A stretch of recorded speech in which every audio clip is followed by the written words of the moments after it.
Hello, Roadrunner families. Miss Brewer here, welcoming you back to the 23-24 school year. We are so excited to have all of our families back on campus. For those of you who are returning, and we would like to welcome all of our new families to our Roadrunner community. Tonight, we are so excited to have you here for open house, and we are going to kick off the presentation with our annual Title I presentation. For those of you who have been with us a while, you know that every year it is a requirement that we provide information to our families about our Title I status and what that means. So let's go ahead and get started. So we are going to kick off by talking about our vision.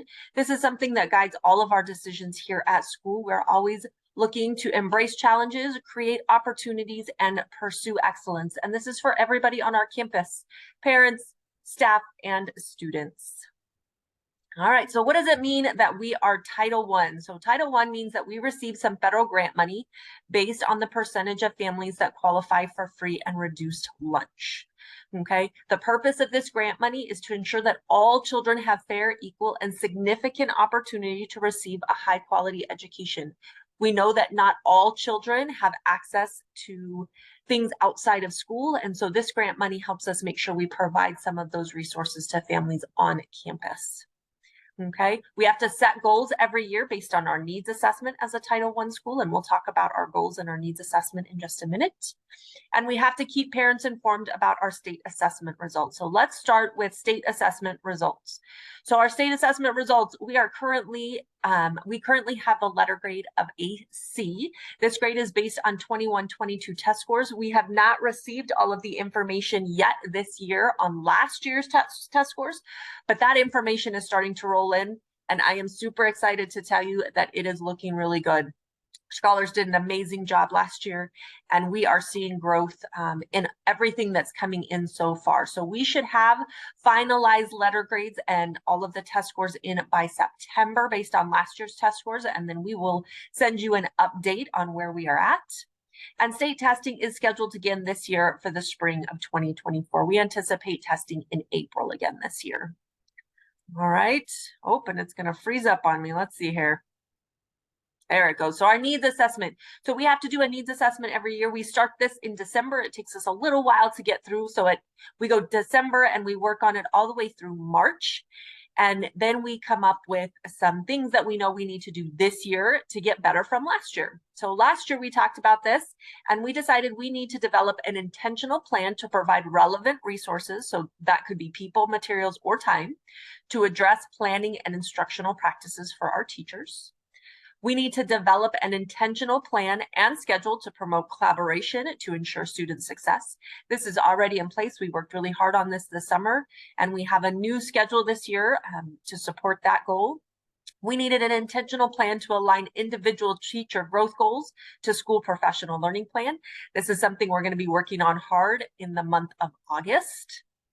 And then we need to build teacher efficacy and a belief that their classroom instruction and practices impact learning and growth for our special education scholars. So continuing to work on targeting some very specific students who have some learning disabilities and ways that we can help them. Okay, so with that information, we needed to create school goals. These are actually still evolving because we do not have all of our state test scores in yet. We're still working on getting all of that information from the state. But as of right now, we're looking at improving ELA scores on that state assessment by 10% and improving our math scores by 10% as well. The preliminary scores, we had these goals last year as well. It looks like that we did really well. We didn't quite get the 10% in ELA, but we went above and beyond that 10% in math last year. So we are super excited by that. All right, so now we are Title I. We get this grant money, Ms. Brewer. What do we do with all this grant money? So let's talk about that. We have an additional counselor on campus to support our scholars. So we have two counselors. Ms. Lytle is new this year. She is our school counselor, and Ms. Lyons is our Title I counselor. And she supports some of our scholars who need additional social and behavioral support. We're super excited to have her as part of our team. We pay for class size reduction teachers. We have 4 of them on campus so that we can keep our class sizes small. We know that that helps our teachers individualize and differentiate instruction for every student. Right now, our average class size is 18 scholars. Okay. We use this grant money in coordination with other grants. So we receive lots of grants. We qualify for lots of grants based on our free and reduced percentages. Right now, we're sitting at about 76% of our families qualifying for free and reduced lunch. It is really important, if you have not filled out that application yet, that you do so. One, it will help you if you qualify, but even if you don't plan on using it, it helps our school. So the more people who qualify, the more money that we are able to apply for through these grants. Okay, so with these grants, we're able to provide additional reading support.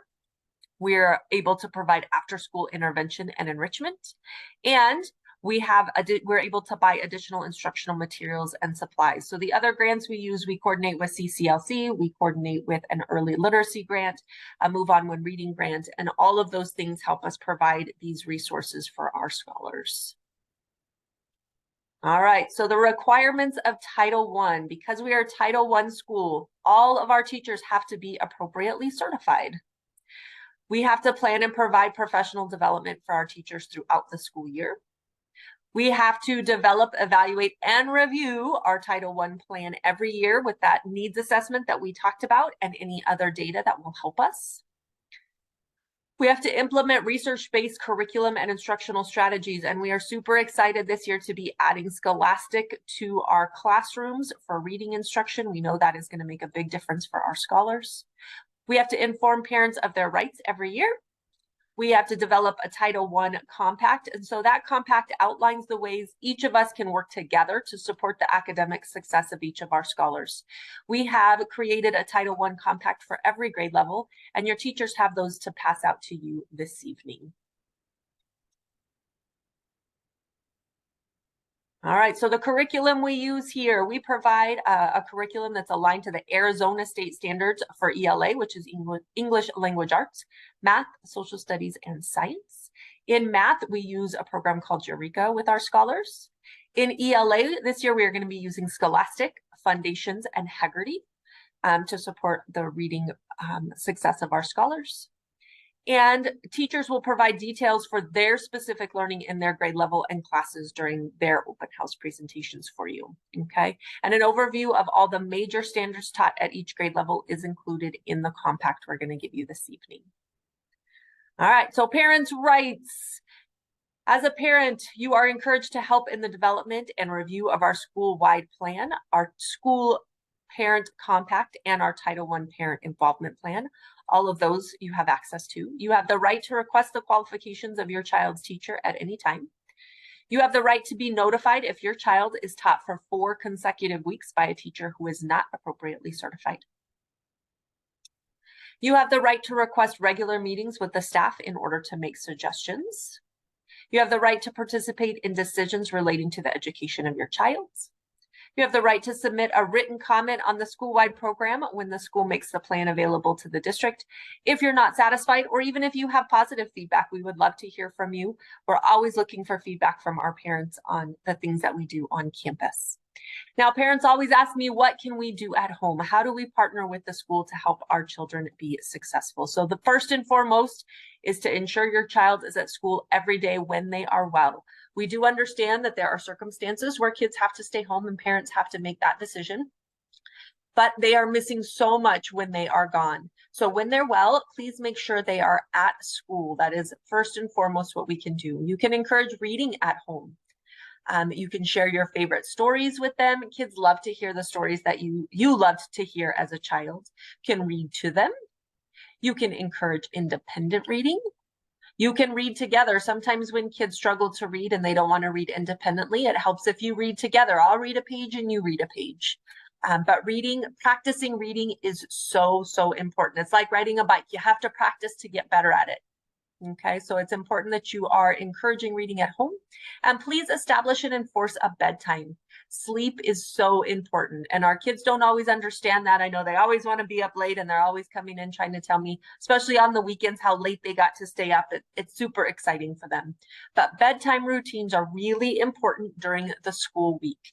If they don't sleep well enough, then it is very hard for them to focus and get through the school day with all of the content they have to learn. I want to thank you for being here with us this evening and taking a minute to listen to this Title I presentation. We hope that you enjoy your time with your teacher, you get all of your questions answered, and please feel free to reach out to me anytime. My office door is always open. I'm always willing to sit down and talk to you. I would love to talk to you or hear your feedback about the school year.